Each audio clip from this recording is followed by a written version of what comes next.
శ్రీ సాయినాథాయ నమః. శ్రీ సాయి సచ్చరిత్రము 18, 19 అధ్యాయములు. ప్రస్తావన సాటే శ్రీమతి రాధాబాయి దేశ్ముఖ్ మన ప్రవర్తన గూర్చి బాబా ఉపదేశము సద్విచారములను ప్రోత్సహించి సాక్షాత్కారమునకు దారి చూపుట, ఉపదేశములో వైవిధ్యము, నిందగూర్చి బోధ, పనికి తగిన ప్రతిఫలము. గత 2 అధ్యాయములో బ్రహ్మజ్ఞానము అభిలాషించు ఒక ధనికుని బాబా ఎట్లు ఆదరించెను హేమాడ్ పంటు వర్ణించెను. రాబో 2 అధ్యాయములలో హేమాడ్ పంటును బాబా ఎట్లు ఆమోదించి ఆశీర్వదించెను, బాబా ఎట్లు తమ భక్తులలో మంచి ఆలోచనలు ప్రేరేపించి మోక్షమునకు మార్గము చూపుచుండెనో, ఆత్మోన్నతి గూర్చి, పరనింద గూర్చి, ఇతరుల కష్టమునకు ఇవ్వవలసిన ప్రతిఫలమును గూర్చి బాబా వారి ప్రబోధము లెట్టివో వర్ణింతుము. ప్రస్తావన సద్గురువు మొట్టమొదట తన శిష్యుల యోగ్యతను కనిపెట్టి వారి మనసు కలత చెందకుండా తగిన బోధ చేసి తుదకు వారి లక్ష్యమైన ఆత్మ సాక్షాత్కారమునకు దారి చూపునను విషయం అందరికీ తెలిసినదే. ఈ విషయములో సద్గురువు బోధించిన దానిని ఇతరులకు వెల్లడి చేయరాదని కొందరు అనెదరు. అట్లు గురువు బోధించిన దానిని వెల్లడి చేసినచో ఆ బోధలు నిష్ప్రయోజనములు అగునని వారి ఆలోచన. ఇది సరి అయినది కాదు. సద్గురువు వర్షాకాలపు మేఘము వంటి వారు తమ అమృత తుల్యములైన బోధలను పుష్కలముగా విశాల ప్రదేశములందు కురిపించెదరు. వానిని మనము అనుభవించి హృదయమునకు తృప్తికరముగా జీర్ణించుకొని పిమ్మట నిస్సంకోచముగా ఇతరుల మేలు కొరకు వెల్లడి చేయవలెను. ఇది వారు మన జాగ్రత్తావస్థలోనే కాక స్వప్నవస్థలో కూడా తెలియజేయు విషయములకు వర్తించును. తన స్వప్నమందు గనిన రామరక్షా స్తోత్రమును బుధ కౌశిక ఋషి ప్రచురించిన ఉదాహరణము ఇచట స్మరించవలెను. ప్రేమగల్ల తల్లి గుణమిచ్చు చేదైన ఔషధములను బిడ్డ మేలు కొరకే బలవంతముగా గొంతులోనికి త్రోయునట్లు ఆధ్యాత్మిక విషయములను బాబా తన భక్తులకు బోధించువారు. వారి మార్గము రహస్యమైనది కాదు, అది బహిరంగమైనది. వారి బోధలను అనుసరించిన భక్తుల ధ్యేయము నెరవేరేడిది.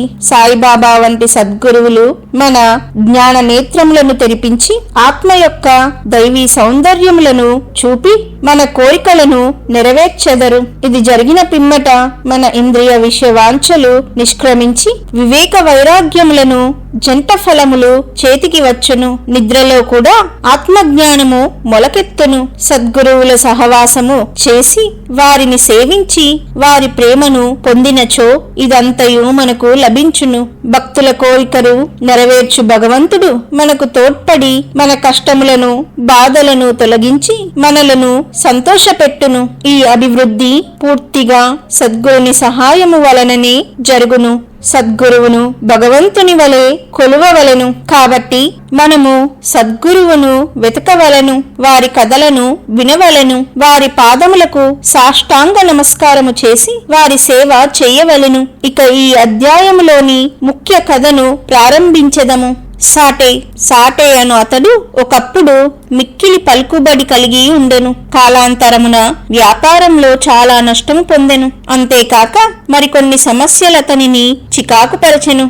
అందుచే అతడు విచారగ్రస్తుడయ్యెను, విరక్తి చెందెను. మనస్సు చెడి చెంచలమగుటచే ఇల్లు విడిచి చాలా దూరము పోవలననుకొనెను. మానవుడు సాధారణముగా భగవంతుణ్ణి గూర్చి చింతించడు కాని కష్టములు, నష్టములు, దుఃఖములు చుట్టుకొనినప్పుడు భగవంతుని ధ్యానము చేసి విముక్తి పొందుటకు ప్రార్థించును. వాని పాపకర్మలు ముగియు వేళకు భగవంతుడు వానికొక యోగీశ్వరునితో కలుసుకొనుట సంభవింపచేయును. వారు తగిన సలహాలినిచ్చి వాని క్షేమమును చూచెదరు. సాటే గారికి కూడా అట్టి అనుభవము కలిగెను. అతని స్నేహితులు షిరిడీకి వెళ్ళుమని సలహా ఇచ్చిరి. అచట సాయిబాబాను దర్శించి అనేక మంది శాంతి పొందుచుండిరి. వారి కోరికలు కూడా నెరవేరుచుండెను. సాటే గారికి ఇది నచ్చెను. వెంటనే 1917వ సంవత్సరంలో షిరిడీకి వచ్చెను. అచట శాశ్వత బ్రహ్మవలే స్వయం ప్రకాశుడై నిర్మలుడు శుద్ధ స్వరూపుడు నగు సాయిబాబాను చూచిన వెంటనే అతనికి మనశ్చాంచల్యము తగ్గిపోయి శాంతి కలిగెను. వాని పూర్వజన్మ పుణ్యము వలన బాబా యొక్క పవిత్రమైన పాదసేవ లభించెను. అతడు గొప్ప మనోబలము గలవాడగుటచే వెంటనే గురుచరిత్ర పారాయణము మొదలు పెట్టెను. 7 రోజులలో చరిత్ర చదువుట పూర్తి కాగానే బాబా ఆనాడు రాత్రి అతనికొక దృష్టాంతమును చూపెను. అది ఇట్లుండెను. బాబా గురు చరిత్రము చేతిలో పట్టుకొని దానిలోని విషయములను ఎదుట కూర్చున్న సాటేకు బోధించుచున్నట్లు అతడు దానిని శ్రద్ధగా వినుచున్నట్లు చూపెను. సాటే నిద్ర నుంచి లేచిన వెంటనే కలను జ్ఞాపకముంచుకొనెను. మిగులా సంతసించెను. అజ్ఞానమనే నిద్రలో గుర్రు పెట్టి నిద్రపోవచున్న తన వంటి వారిని లేపి గురు చరితామృతమును రుచి చూపుట బాబా యొక్క దయార్థ హృదయమే కదా అనుకొనెను. ఆ మరుసటి దినము ఆ దృశ్యమును కాకాసాహెబ్ దీక్షిత్ కు తెలియచేసి దాని భావమేమయ్యి ఉండునో సాయిబాబాను అడిగి తెలుసుకోమనెను. 1 సప్తాహము చాలునో లేక ఇంకొక సప్తాహము పారాయణం చేయవలెనో కనుగొనమనెను. కాకాసాహెబు సమయము చూచి బాబాను ఇట్లడిగెను. ఓ దేవా, ఈ దృశ్యము వలన సాటేకు ఏమని చెప్ప నిశ్చయించితివి? అతడు ఊరుకొన వలన లేక ఇంకొక సప్తాహము పారాయణము చేయవలెనా? అతడు అమాయక భక్తుడు. అతని కోరిక నెరవేరవలెను. అతనికి దృష్టాంతార్థమును బోధించవలెను. వానిని ఆశీర్వదింపు బాబా. అతడు గురుచరిత్ర ఇంకొక సప్తాహము పారాయణ చేయవలెను. ఆ గ్రంథమునే జాగ్రత్తగా పఠించినచో అతడు పావనుడగును, మేలు పొందగలడు. భగవంతుడు ప్రీతి చెంది వారిని ప్రపంచ బంధముల నుండి తప్పించును అనెను. ఆ సమయమున హేమాట్ పంటు అచ్చటి నుండి బాబా కాళ్ళ నొత్తుచుండెను. బాబా పలుకులు విని అతడు తన మనసులో ఇట్లనుకొనెను. సాటే యొక్క వారమే పారాయణ చేసి ఫలితమును పొందెనా? నేను 40 సంవత్సరాల నుంచి పారాయణ చేయుచున్నాను కాని నాకు ఫలితము లేదు కదా. అతడిక్కడ 7 దినములు మాత్రమే నివసించెను. నేను 7 సంవత్సరాల నుంచి ఉన్నాను. నా ప్రయత్నములు నిష్ఫలమా ఏమి? చాతక పక్షి మేఘము నుంచి పడి నీటి బిందువుకై కనిపెట్టుకొని ఉన్నట్లు నేను కూడా బాబా తమ దయామృతమును నాపై వర్షించెదరని వారి బోధనలచే నన్ను ఆశీర్వదించెదరని కనిపెట్టుకొని ఉన్నాను. ఈ ఆలోచన వాని మనసులో మెదిలిన వెంటనే బాబా దానిని గ్రహించెను. భక్తుల మనసులలో ఉండేడి ఆలోచనలన్నీ బాబా గ్రహించేడివారు. అంతయే కాక చెడ్డ ఆలోచనలను అణుచుచు మంచి ఆలోచనలను ప్రోత్సహించువారు. హేమాట్ పంటు మనసును కనిపెట్టి బాబా వానిని వెంటనే లేపి శ్యామా వద్దకు పోయి అతని వద్ద 15 రూపాయలు దక్షిణ తీసుకొని అతనితో కొంతసేపు మాట్లాడిన పిమ్మట రమ్మనెను. బాబా మనస్సున కారుణ్యోదయమయ్యేను. కాన వారిట్లా ఆజ్ఞాపించిరి. బాబా ఆజ్ఞను జవదాటగల వారెవ్వరు? హేమాట్ పంటు వెంటనే మసీదు విడిచి శ్యామా గృహమునకు పోయెను. అప్పుడే అతడు స్నానము చేసి దోవతి కట్టుకునిచుండెను. అతడు బయటకు వచ్చి హేమాట్ పంటుని ఇట్లడిగెను. మధ్యాహ్న హారతి సమయమందు మీరిక్కడ ఎలా ఉన్నారు? మీరు మసీదు నుంచి వచ్చుచున్నట్లున్నదే. మీరేల చికాకుతో చంచలంగా ఉన్నారు? మీరొంటరిగా వచ్చినారలా? కొంతసేపు కూర్చొని విశ్రాంతి చెందుడు. నా పూజను ముగించి వచ్చెదను. ఈలోగా తాంబూలము వేసికొనుడు. పిమ్మట ఆనందముగా కొంతసేపు కూర్చొని మాట్లాడుకొనెదము. ఇట్లనుచు అతడు లోపలికి పొయ్యెను. హేమాట్ పంటు ముందర వసారాలో కూర్చునెను. కిటికీలో ఏకనాథ భాగవతమును ప్రసిద్ధ మరాఠీ గ్రంథముండెను. ఇది భాగవతములోని 11వ స్కందమునకు ఏకనాథుడు రాసిన వ్యాఖ్యానము. సాయిబాబా సిఫారసు చేయుటచే బాపు సాహెబ్ దీక్షితు శ్రీకృష్ణునకు అర్జునకు జరిగిన సంభాషణ రూపమైన భగవద్గీత, దాని మరాఠీ వ్యాఖ్యమైన భావార్థ దీపిక జ్ఞానేశ్వరి, శ్రీకృష్ణునకు అతని సేవకుడగు ఉద్ధవునకు జరిగిన సంభాషణ రూపమైన ఏకనాథ భాగవతము మరియు భావార్థ రామాయణము నిత్యము షిరిడీలో చదువుచుండేడివారు. భక్తులు వచ్చి బాబాను ఏదైనా ప్రశ్నలు వేసినప్పుడు బాబా కొంతవరకు జవాబిచ్చి అటుపైన వారిని ఆ గ్రంథముల పారాయణమును వినుమని పంపుచుండెను. ఈ గ్రంథములే భాగవత ధర్మములోని ముఖ్య గ్రంథములు. భక్తులు బాబా ఆజ్ఞానుసారము ఆ సత్సంగములకు పోయి ఆ గ్రంథములు వినినప్పుడు వారి ప్రశ్నలకు సంతృప్తికరమైన సమాధానములు లభించుచుండెను. హేమాట్ పంతు కూడా నిత్యము ఏకనాథ భాగవతమును పారాయణ చేయువాడు. హేమాట్ పంతు ఆ దినము తాను నిత్యము చదువు గ్రంథ భాగము పూర్తి చేయకయే కొందరు భక్తులతో పిల్లలతో కలిసి మసీదుకు పోయెను. శ్యామ ఇంటి కిటికీలో ఉన్న ఏకనాథ భాగవతము తీయగా తానానాడు పూర్తి చేయని భాగము వద్దనే పుస్తకము తెరుచుకొనెను. తన నిత్య పారాయణము పూర్తి చేయుటకే కాబోలు బాబా తన నచ్చటకు పంపెనని హేమాడ్ పంటు అనుకొనెను. వెంటనే తన నిత్య పారాయణమును పూర్తి చేసెను. పిమ్మట శ్యామ తన పూజను ముగించి బయటకు వచ్చెను. వారిరువురికి ఈ దిగువ సంభాషణ జరిగెను. హేమాడ్ పంటు ఇలా అనెను, నేను బాబా వద్ద నుండి ఒక కబురు తీసుకొని వచ్చినాను. బాబా నీ వద్ద నుండి 15 రూపాయలు దక్షిణ తీసుకొని రమ్మని నన్ను ఆజ్ఞాపించి ఉన్నారు. అంతేకాదు కొంతసేపు నీతో కూర్చొని మాట్లాడిన పిమ్మట మసీదుకు రమ్మని చెప్పిరి. శ్యామ ఇలా అనెను, ఆశ్చర్యముతో నా వద్ద డబ్బు లేదు. నా 15 సాష్టాంగ నమస్కారములు పైకమునకు బదులుగా బాబాకు సమర్పింపుము. హేమాడ్ పంటు ఇలా అనెను, సరే నీ నమస్కారము ఆమోదింపబడెను. మనము కూర్చొని కొంతసేపు మాట్లాడుకొనెదము. మన పాపములను నశింపచేయునట్టి బాబా లీలలను కథలను చెప్పుము. శ్యామ ఇలా అనెను, అయితే కొంతసేపు కూర్చొనుము. ఈ దేవుని బాబా లీలలు మిక్కిలి ఆశ్చర్యకరమైనవి. నీకిది వరకే తెలియను. నేను పల్లెటూరి వాడను, నీవు చదువుకున్న పట్టణవాసివి. నీవిక్కడకు వచ్చిన తరువాత కొన్ని లీలలను చూచియే ఉందువు. వానిని నీ ముందు నేనెట్లు వర్ణించగలను? సరే, ఈ తమలపాకులు ఒక్క సున్నము తీసుకొని తాంబూలము వేసుకొనుము. నేను లోపలకు పోయి దుస్తులు ధరించి వచ్చేదను. కొద్ది నిమిషములలో శ్యామ బయటికి వచ్చి హేమాడ్ పంటుతో మాట్లాడుచు కూర్చొనెను. అతడిట్లనియెను, ఈ దేవుని బాబా లీలలు కనుగొన శక్యము కానిది. వారి లీలలకు అంతు లేదు. వానినెవరు గమనించగలరు? వారి లీలలతో వినోదించు అట్లు అగుపడినను వారు వానినంటినట్లు కాన్పించరు. మా వంటి జానపదులకేమి తెలియను.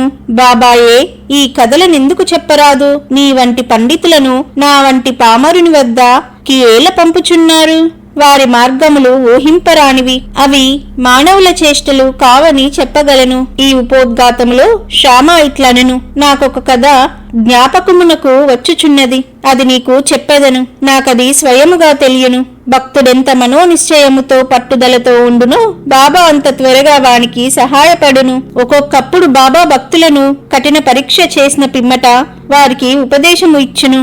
ఇచ్చట ఉపదేశమనగా నిర్దేశము. ఉపదేశమన్న మాట విన్నతోడనే హేమాడ్ పంటు మనసులో ఒక స్మృతి తలుక్కుమనెను. వెంటనే సాటే గారి గురుచరిత్ర పారాయణము జ్ఞప్తికి వచ్చెను. తన మనస్సునకు శాంతి కలిగించు నిమిత్తము బాబా తనను ఇచ్చట పంపి ఉండెననుకొనెను. అయినప్పటికీ ఈ భావమును అణుచుకొని శ్యామ చెప్పు కథలను వినుటకు సిద్ధపడెను. ఆ కథలన్నీయు బాబాకు తన భక్తుల అందు ఎంతటి దయా దాక్షిణ్యములు కలవో తెలుపును. వానిని వినగా హేమాడ్ పంతుకు ఒక విధమైన సంతోషము కలిగెను. శ్యామ ఈ దిగువ కథను చెప్పదొడంగెను. శ్రీమతి రాధాబాయి దేశ్ముఖ్. రాధాబాయి అని ఒక ముసలమ్మ ఉండెను. ఆమె కాషాబా దేశ్ముఖ్ గారి తల్లి. బాబా ప్రఖ్యాతి విని ఆమె సంగమనేరు గ్రామ ప్రజలతో కలిసి షిరిడీకి వచ్చెను. బాబాను దర్శించి మిక్కిలి తృప్తి చెందెను.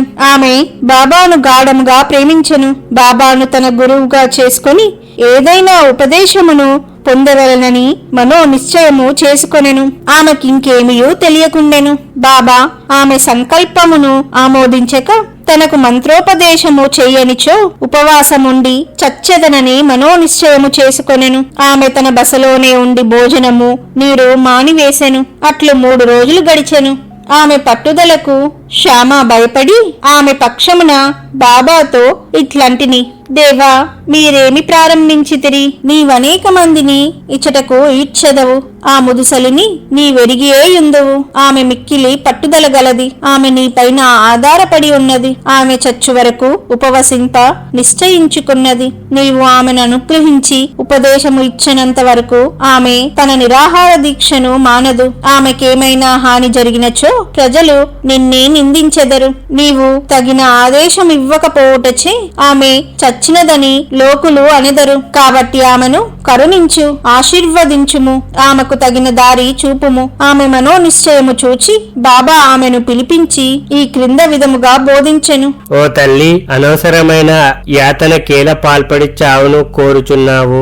నీవు నిజముగా నా తల్లివి, నేను నీ బిడ్డను. నా యందు కనికరించి నేను చెప్పినది పూర్తిగా వినుము. నీకు నా వృత్తాంతము చెప్పెదను. నీవు దానిని బాగా వినినచో నీకది మేలు చేయును. నాకొక గురువుండెను. వారు గొప్ప యోగీశ్వరులు, మిక్కిలి దయార్థ హృదయులు. వారికి చాలా కాలము శుశ్రూష చేసి తిని, కాని నా చెవిలో వారే మంత్రము ఊదలేదు. నాకు వారిని వదిలిపోవ తలంపే లేకుండెను. నేను వారితోనే ఉండుటకు, వారి సేవ చేయుటకు, వారి వద్ద కొన్ని ఉపదేశములను గ్రహించుటకు నిశ్చయించుకుంటిని. కాని వారి మార్గము వారిది. వారు నా తల కురిగించిరి, నా నుండి 2 పైసల దక్షిణ అడిగిరి. నేను దానిని వెంటనే వారికి సమర్పించి తిని. మీ గురువు గారు పూర్ణకాములైనచో వారు మిమ్ములను దక్షిణ అడుగనేలా? వారు నిష్కాములని ఎట్లనిపించుకొందురు అని నీవడగవచ్చును. దానికి సమాధానము సూటిగా చెప్పగలను. వారు డబ్బును లక్ష్య పెట్టేవారు కారు. ధనముతో వారు చేయన ఏమున్నది? వారు కోరిన 2 కాసులలో ఒకటి నిష్ఠ, రెండవది సంతోష స్థైర్యములతో కూడిన ఊరిమి. నేనీ రెండింటిని వారికి అర్పించి తిని. వారు ప్రసన్నులైరి. నా గురువును అట్లు 12 సంవత్సరములు సేవించి తిని. వారే నన్ను పెంచి పోషించిరి. భోజనములకు గాని వస్త్రములకు గాని నాకు లోటు లేకుండెను. వారు పరిపూర్ణులు. వారు ప్రేమావతారమని చెప్పవచ్చును. ఆ ప్రేమను నేనెట్లు వర్ణించగలను? వారు నన్ను మిక్కిలి ప్రేమించడి వారు. ఆ విధమైన గురువే ఉండరు. నిరంతర ధ్యానముతో నన్ను వారిని తదేకముగా చూచుచుండెడి వాడను. మేమిద్దరము ఆనందములో మునిగిడి వారము. రాత్రింబవలు నిద్రాహారాలు లేక నేను వారి వైపు దృష్టి నిలిపితిని. వారిని చూడనిచో నాకు శాంతి లేకుండెను. వారి ధ్యానము, వారి సేవ తప్ప నాకింకొకటి లేకుండెను. వారే నా ఆశ్రయము. నా మనస్సు ఎల్లప్పుడూ వారి అందే నాటుకుని ఉండేడిది. ఇదియే వారడిగిన దక్షిణలో 1 పైసా. సబూరి, సంతోష స్థైర్యములతో కూడిన ఊరిమి అనున్నది 2వ పైసా. నేను మిక్కిలి సంతోషముతో చాలా కాలము కనిపెట్టుకుని వారి సేవ చేసి తిని. ఈ ప్రపంచమనే సాగరమును సబూరి అను ఓడ నిన్ను సురక్షితముగా దాటించును. సబూరి అనున్నది అత్యంత ఉత్తమ లక్షణము. అది పాపములన్నిటినీ తొలగించును, కష్టములను పారద్రోలును, అనేక విధముల అవాంతరములను తొలగించి భయమును పారద్రోలును, తుదకు జయమును కలుగజేయును. సబూరి అనున్నది సుగుణములకు గని, మంచి ఆలోచనలకు తోడు వంటిది. నిష్ఠ, సబూరి అనునవి అన్యోన్యమైన అక్క చెల్లెండ్ర వంటివి. నా గురువు నా నుండి ఇతరమేమియూ ఆశించి ఉండలేదు. వారు నన్ను ఉపేక్షింపక సర్వకాల సర్వావస్థలయందు కాపాడుచుండెడి వారు. నేను వారితో కలిసి ఉండెడి వాడను. ఒక్కొక్కప్పుడు వారిని విడిచి ఉండినను వారి ప్రేమకు ఎన్నడూ లోటు కలగలేదు. వారు తమ దృష్టి చేతనే నన్ను కాపాడుచుండెడి వారు. తాబేలు తన పిల్లలను కేవలము తన దృష్టితో పెంచునట్లు నన్ను కూడా నా గురువు తమ దృష్టితో పోషించుచుండెడి వారు. తల్లి తాబేలు ఒక ఒడ్డున ఉండును, బిడ్డ తాబేలు 2వ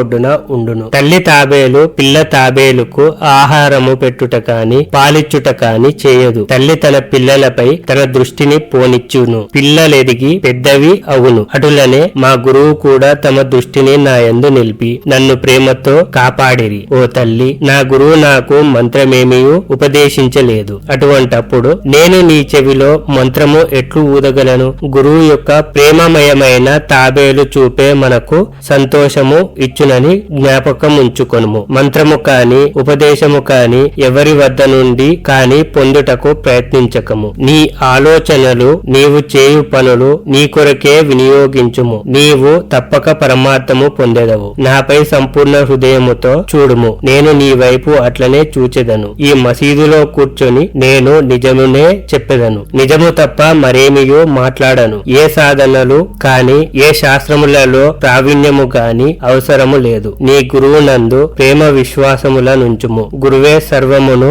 చేయువాడనియు కర్త అనియు పూర్తిగా నమ్మును. ఎవరైతే గురువు యొక్క మహిమను గొప్పతనమును గ్రహించెదరో, ఎవరైతే గురుని బ్రహ్మ విష్ణు మహేశ్వర స్వరూపుడని ఎంచెదరో వారే ధన్యులు. ఈ ప్రకారముగా ఉపదేశించి బాబా ఆ ముసలమ్మను ఒప్పించెను. ఆమె బాబాకు నమస్కరించి ఉపవాసమును వదులుకొనెను. ఈ కథను జాగ్రత్తగాను శ్రద్ధగాను విని దాని ప్రాముఖ్యమును సందర్భమును గుర్తించి హేమాడ్ పంతు మిక్కిలి ఆశ్చర్యపడెను. ఈ ఆశ్చర్యకరమైన బాబా లీలను చూచి అతని ఆపాదమస్తకము పులకరించెను. సంతోషముతో ఉప్పొంగెను. గొంతుక ఆరిపోయెను. ఒక్క మాటైనా మాట్లాడుటకు చేత కాకుండెను. శ్యామ అతనిని ఈ స్థితిలో చూచి, ఏమి జరిగినది? ఏలా ఊరుకున్నావు? అట్టి బాబా లీలలు నీకెన్ని వర్ణింపవలెను అని అడిగాను. అదే సమయమందు మసీదులో గంట మ్రోగెను. మధ్యాహ్న హారతి, పూజ ప్రారంభమైనవి అని గ్రహించిరి. కనుక శ్యామ, హేమాడ్ పంతులిద్దరూ మసీదుకు త్వరగా పోయేరి. బాపు సాహెబ్ జోగు అప్పుడే హారతి ప్రారంభించెను. స్త్రీలు మసీదు నిండిరి. దిగువ ఖాళీ జాగలో పురుషులు నిండిరి. అందరూ బాజా భజింత్రీలతో ఒకే వరుసతో హారతి పాడుచుండిరి. బాబాకు కుడివైపు శ్యామ, ముందర హేమాడ్ పంటు కూర్చొనిరి. వారిని చూచి బాబా హేమాడ్ పంటును శ్యామ ఇచ్చిన దక్షిణ ఇమ్మనెను. శ్యామ రూపాయలకు బదులు నమస్కారములు ఇచ్చెననియు శ్యామ ప్రత్యక్షముగా గలడు కనుక అడగవచ్చు అనెను. బాబా ఇట్లనెను, సరే, మీరిద్దరూ కొంతసేపు మాట్లాడుకొంటిరా? అట్లయినచో మీరేమీ మాట్లాడుకునినారో చెప్పుము. గంటల చప్పుడును, మద్దల శబ్దమును, పాటల ధ్వనిని లెక్కించక హేమాడ్ పంటు బాబాకు జరిగినదంతయు చెప్పటకు ఆతృతపడెను. తాము ముచ్చటించినదంతయు తనకు చాలా ఆనందము కలుగ చేసినదనియు, ముఖ్యముగా ముసలమ్మ కథ మిక్కిలి ఆశ్చర్యము కలుగజేసినదనియు, దానిని విని బాబా లీలలు అగోచరములని తెలుసుకుంటననియు, ఆ కథ రూపముతో తను బాబా ఆశీర్వదించిరని హేమాడ్ పంటు చెప్పెను. అప్పుడు బాబా, కథ చాలా అద్భుతమైనది. నీ వెట్టులా ఆనందించితివి. నాకా విషయమై వివరములన్నీయో చెప్పుము అనిరి. అప్పుడు హేమాడ్ పంతు తానింతకు ముందు విన్న కథను పూర్తిగా బాబాకు వినిపించి అది తన మనమునందు శాశ్వత ప్రభావమును కలిగించినదని చెప్పెను. ఇది విని బాబా మిగుల సంతసించెను. ఆ కథ నీకు నచ్చినదా? దాని ప్రాముఖ్యమును నీవు గుర్తించితివా అని బాబా హేమాడ్ పంతును అడిగెను. అవును బాబా, నా మనశ్చాంచల్యము నిష్క్రమించినది. నాకు నిజమైన శాంతి, విశ్రాంతి కలిగినది. సత్య మార్గమును కనుగొనగలిగితిని అని హేమాడ్ పంతు బదులిచ్చెను. బాబా ఇట్లు చెప్పెను, నా పద్ధతి మిక్కిలి విశిష్టమైనది. ఈ యొక్క కథను జ్ఞప్తి అందించుకొనుము. అది మిక్కిలి ఉపయోగించును. ఆత్మ సాక్షాత్కారమునకు ధ్యానం అవసరము. దాని అలవర్చుకున్నచో వృత్తులన్నీయు శాంతించును. కోరికలన్నీయు విడిచి నిష్కామివై నీవు సమస్త జీవరాశి అందుగల భగవంతుని ధ్యానింపుము. మనసు ఏకాగ్రమైనచో లక్ష్యము నెరవేరును. సదా నా నిరాకార స్వభావమును ధ్యానింపుము. అది ఏ జ్ఞాన స్వరూపము, చైతన్యము, ఆనందము. మీరిది చేయలేనిచో రాత్రింబవళ్ళు మీరు చూచుచున్న నా ఈ ఆకారమును ధ్యానించుడు. అట్లు కొన్నాళ్లు చేయగా మీ వృత్తులు కేంద్రీకృతమగును. ధ్యాత, ధ్యానము, ధ్యేయము అను మూడింటికి గల భేదము పోయి ధ్యానించువాడు చైతన్యముతో ఏకమై బ్రహ్మముతో అభిన్నమగును. తల్లి తాబేలు నదికి ఒక ఒడ్డున ఉండును, దాని పిల్ల ఇంకొక ఒడ్డున ఉండును. తల్లి వానికి పాలిచ్చుట గాని పొదుపు కొనుట గాని చేయదు. దాని చూపు మాత్రమే వానికి జీవశక్తి ఇచ్చుచున్నది. చిన్న త్రాబేళ్లు ఏమి చేయక తల్లిని జ్ఞాపకముంచుకొనును. తల్లి త్రాబేలు చూపు చిన్నవానికి అమృత ధార వలె పనిచేయును. అది ఏ వాని బ్రతుకునకు సంతోషమునకు ఆధారము. గురువునకు శిష్యునకు గల సంబంధము ఇట్టిదే. బాబా ఈ మాటలు పూర్తి చేయుసరికి హారతి పూర్తాయెను. అందరూ శ్రీ సచ్చిదానంద సద్గురు సాయినాథ్ మహారాజ్ కి జై అని జయ జయ ధ్వానములు చేసిరి. ఓ ప్రియ పాఠకులారా, ఈ సమయమందు మనము కూడా మసీదులోని జన సమూహముతో కలిసి ఉన్నట్లు భావించి మనము కూడా ఆ జయ జయ ధ్వనులలో పాల్గొందుము. హారతి పూర్తి కాగానే ప్రసాదము పంచిపెట్టిరి. బాబాకు నమస్కరించి బాపు సాహెబ్ జోగ్ బాబా చేతిలో కలకండ ముక్కను పెట్టెను. బాబా దానినంతను హేమాడ్ పంటు చేతిలో పెట్టి ఇట్లనెను, ఈ కథను నీవు మనసుకు పట్టించుకొని జ్ఞప్తి అందించుకొనినచో నీ స్థితి కలకండ వలె తీయగా ఉండును. నీ కోరికలన్నీయు నెరవేరును. నీవు సుఖముగా ఉండువు. హేమాడ్ పంటు బాబాకు సాష్టాంగ నమస్కారము చేసి ఇట్లు ఎల్లప్పుడూ నన్ను అనుగ్రహించుము, ఆశీర్వదించుము, కాపాడుము అని ప్రార్థించెను. అందుకు బాబా ఇట్లు జవాబిచ్చెను, ఈ కథను వినుము, దీనిని మననము చేయుము, ఇది అధ్యాసనము చేయుము. అట్లయినచో నీవు భగవంతుని ఎల్లప్పుడూ జ్ఞప్తి అందించుకొని ధ్యానించెదవు. భగవంతుడు నీ ముందు ప్రత్యక్షమగును.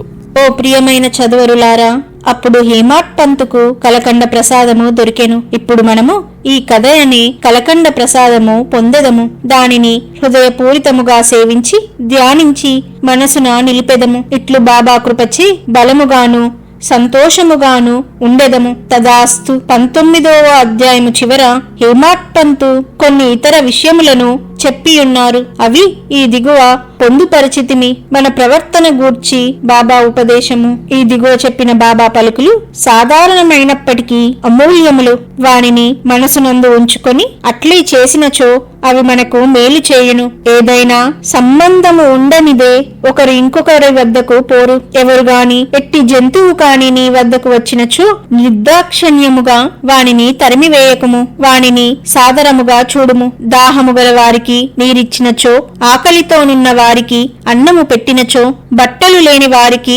బట్టలిచ్చినచో, నీ ఇంటి వసారా ఇతరులు కూర్చొనుటకు విశ్రాంతి తీసుకొనుటకు వినియోగించినచో నిశ్చయముగా భగవంతుడు మిక్కిలి ప్రీతి చెందును. ఎవరైనా ధన సహాయము కోరి నీ వద్దకు వచ్చినచో నీకిచ్చుట ఇష్టము లేకున్నా నీవు ఇవ్వనక్కర్లేదు. కాని వానిపై కుక్కవలే మొరగవద్దు. ఇతరులు నిన్నెంతగా నిందించినను నీవు కఠినముగా జవాబు ఇవ్వకుము. అట్టి వానిని నీవెల్లప్పుడూ ఓర్చుకొనినచు నిశ్చయముగా నీకు సంతోషము కలుగును. ప్రపంచము తలక్రిందులైనప్పటికీ నీవు చలించకుము. నీవున్న చోటనే స్థైర్యముగా నిలిచి నెమ్మదిగా నీ ముందర జరుగుచున్న నాటకమును చూచుచుండుము. నీకు నాకు మధ్య గల గోడను నిర్మూలించుము. అప్పుడు మనిద్దరము కలియు మార్గం ఏర్పడును. నాకు నీకు భేదము గలదు అనుదియే భక్తుణ్ణి గురువునకు దూరముగా ఉంచుచున్నది. దానిని నశింపచేయనిదే మనకు ఐక్యత కలుగదు. అల్లా మాలిక్, భగవంతుడే సర్వాధికారి. ఇతరులెవ్వరూ మనలను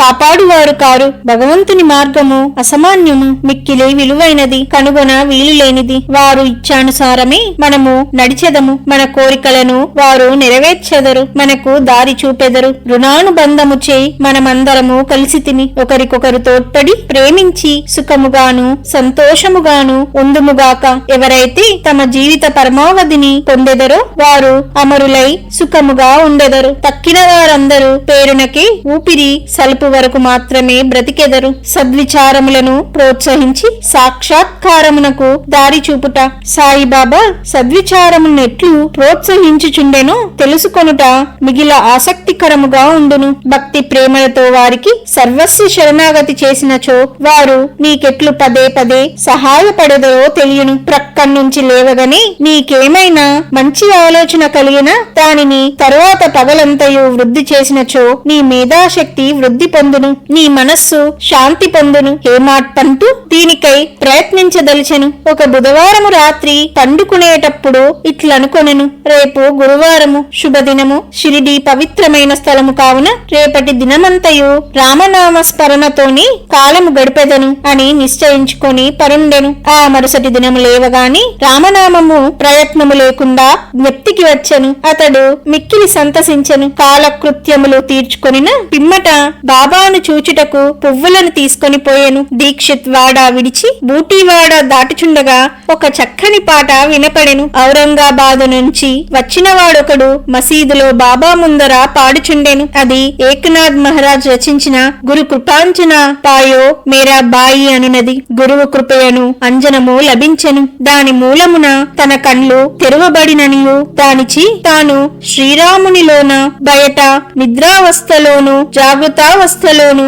స్వప్నావస్థలోను అన్ని చోట్లను చూచితునని చెప్పేడు పాట అది. అనేక పాటలుండగా బాబా భక్తుడగు ఔరంగాబాదు నివాసి ఈ పాట నేల పాడెను. ఇది సందర్భానుసారముగా బాబా చేసిన ఏర్పాటు కాదా? హేమాడ్ పంటు ఆనాడదంతయు రామనామస్మరణచే కాలము గడపడించిన వాడు కావున అతని మనోనిశ్చయము దృఢపరచుటకై బాబా ఈ పాటను పాడించి ఉండును. రామనామస్మరణ ఫలితము గూర్చి మహాత్ములందరిది ఒకే భావము. అది భక్తుల కోరికలు నెరవేర్చి వారిని కష్టముల నుండి కాపాడెను. ఉపదేశములో వైవిధ్యము, నిందగూర్చి బోధ. శ్రీ సాయి బోధనకు ప్రత్యేక స్థలము కాని ప్రత్యేక సమయము కాని అక్కరలేదు. సందర్భావసరములను బట్టి వారి ప్రబోధము నిరంతరము జరుగుచుండెను. ఒకనాడొక భక్తుడు ఇంకొక భక్తుని గూర్చి పరోక్షమున ఇతరుల ముందు నిందించుచుండెను. ఒప్పులు విడిచి భక్త సోదరుడు చేసిన తప్పులనే ఎన్నుచుండెను. మిక్కిలి హీనమైన అతని దూషణలు విన్నవారు విసిగిరి. అనవసరముగా ఇతరులను నిందించుటచే అసూయ, దురభిప్రాయము మొదలగునవి కలుగును. యోగులు నిందల ఇంకొక విధముగా భావించెదరు. మలినమును పోగొట్టుట అనేక మార్గములు కలవు. సబ్బుతో మాలిన్యమును కడగవచ్చును. పరులను నిందించువాని మార్గము వేరు. ఇతరుల మలినములను వాడు తన నాలుకతో శుభ్రపరుచును. ఒక విధముగా వాడు నిందించువానికి సేవ చేయుచున్నాడు. ఎట్లనా వాని మలినమును వీడు తన నాలుకతో శుభ్రపరచుచున్నాడు. కావున తిట్టబడిన వాడు తిట్టిన వానికి కృతజ్ఞతలు తెలుపవలెను. అట్లు పరనిందకు పాల్పడు వాడిని బాబా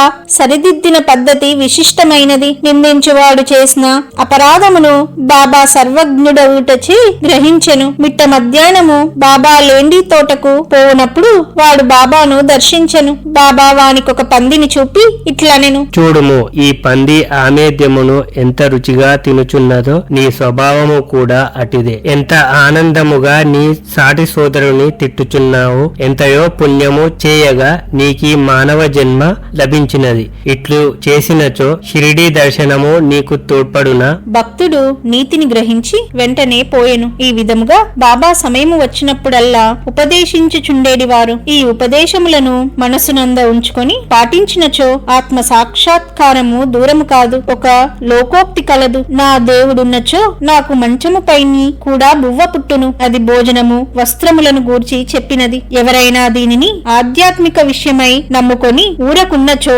చెడిపోయెదరు. ఆత్మ సాక్షాత్కారమునకై సాధ్యమైనంత పాటుపడవలెను. ఎంత కృషి చేసినా అంత మేలు. బాబా తాను సర్వాంతర్యామినని చెప్పేడివారు. అన్నిటి యందు అనగా భూమి, గాలి, దేశము, ప్రపంచము, వెల్తురు, స్వర్గములందు వారు కలరు. ఆయన అనంతుడు. ఆ కనిపించేది 3.5 మూరల దేహమే బాబా అని అనుకున్న వారికి పాఠము చెప్పుటకే వారు ఈ రూపముతో అవతారమెత్తిరి. బాబాకు సర్వస్య శరణాగతి చేసి అహర్నిశలు వారిని ధ్యానించినచో చక్కెర, తీపి, కెరటములు, సముద్రము, కన్ను, కాంతి కలిసియున్నట్లే శ్రీ సాయితో తాదాత్మ్యతను పొందెదరు. ఎవరైతే చావు పుట్టుకల నుండి తప్పించుకొనుటకు ప్రయత్నించెదరో వారు శాంతము, స్థిరమైన మనసుతో ధార్మిక జీవనము గడపవలెను. ఇతరుల మనస్సు బాధించినట్లు మాట్లాడరాదు. మేలొనరించు పనులని చేయుచుండవలెను. తన కర్తవ్య కర్మలను ఆచరించు భగవంతునికి సర్వస్వ శరణాగతి చేయవలెను. వాడు దేనికి భయపడనవసరం లేదు. ఎవరైతే భగవంతుణ్ణి పూర్తిగా నమ్మెదరో వారి లీలలను విని ఇతరులకు చెప్పెదరో, ఇతర విషయాలేమియు ఆలోచించరో వారు తప్పక ఆత్మ సాక్షాత్కారము పొందుదురు. అనేక మందికి బాబా తన నామమును నెప్తియందుంచుకొని శరణు వేడుమనెను. తానెవరు అను దానిని తెలుసుకొనగోరు వారికి శ్రవణమును మననమును చేయుమని సలహా ఇచ్చేడివారు. కొందరికి భగవన్నామమును నెప్తి అందించుకొనివారు, కొందరికి తమ లీలలు వినుట, కొందరికి తమ పాదపూజ, కొందరికి ఆధ్యాత్మ రామాయణము, జ్ఞానేశ్వరి మొదలగు గ్రంథములు చదువుతా, కొందరికి తమ పాదముల వద్ద కూర్చొని మనుట, కొందరిని ఖండోబా మందిరమునకు పంపుట, కొందరికి విష్ణు సహస్రనామములు, కొందరికి చాందోగోపనిషత్తు, భగవద్గీత పారాయణ చేయమని విధించుచుండెను. వారి ఉపదేశములకు పరిమితి లేదు, అడ్డు లేదు. కొందరికి స్వయముగా ఉపదేశము ఇచ్చువారు, కొందరికి స్వప్నంలో ఇచ్చువారు. ఒక త్రాగుబోతుకు స్వప్నంలో కనిపించి ఛాతిపైన కూర్చొని అదుముచు ఇక ఎన్నడూ త్రాగనని అతడు వాగ్దానము చేసిన పిమ్మట వదిలిరి. కొందరికి స్వప్నములో గురు బ్రహ్మాది మంత్రములను బోధించిరి. ఒకడు హఠయోగము చేయుచుండగా దానిని మానుమనిరి. వారి మార్గములను చెప్పుట కలవిగాదు. ప్రపంచ విషయములలో తన ఆచరణలే ఉదాహరణముగా బోధించువారు. అట్టి వారిలో ఒక్కటి పనికి తగిన ప్రతిఫలము. బాబా ఒకనాడు మిట్ట మధ్యాహ్నము రాధాకృష్ణమాయి ఇంటి సమీపమునకు వచ్చి నిచ్చెన తీసుకుని రమ్ము అనెను. ఒకడు పోయి దానిని తెచ్చి ఇంటికి చేరవేసెను. బాబా వామ వామన గోండ్కర్ ఇంటి పైకప్పు ఎక్కి రాధాకృష్ణమాయి ఇంటి పైకప్పును దాటి ఇంకొక ప్రక్క దిగెను. బాబా అభిప్రాయమేమో ఎవ్వరికినీ తెలియలేదు. రాధాకృష్ణమాయి మలేరియా జ్వరముతో ఉండెను. ఆమె జ్వరమును తొలగించుటకై బాబా ఇట్లు చేసి ఉండెనని అనుకొనిరి. దిగిన వెంటనే నిచ్చెన తెచ్చిన వానికి బాబా 2 రూపాయలు ఇచ్చెను. ఎవరో ధైర్యము చేసి నిచ్చెన తెచ్చినంత మాత్రమున వానికి 2 రూపాయలేలా ఇవ్వవలెనని బాబాను ప్రశ్నించెను. ఒకరి కష్టము ఇంకొకరు ఉంచుకొనరాదు. కష్టపడు అని కూలి సరిగాను దాతృత్వముతోనూ ధారాళముగా ఇవ్వవలెనని బాబా చెప్పెను. బాబా సలహా ప్రకారము ప్రవర్తించినచో కూలివాడు సరిగ్గా పని చేయును. పని చేయించేవాడు పని చేసే వారలు కూడా సుఖపడెదరు. సమ్మోలకు తావుండదు. మదుపు పెట్టువానికి కష్టపడి కూలీ చేయువాండ్రుకు మనస్పర్ధాలుండవు. 18, 19 అధ్యాయములు సంపూర్ణము. సద్గురు శ్రీ సాయినాథార్పణమస్తు. శుభం భవతు.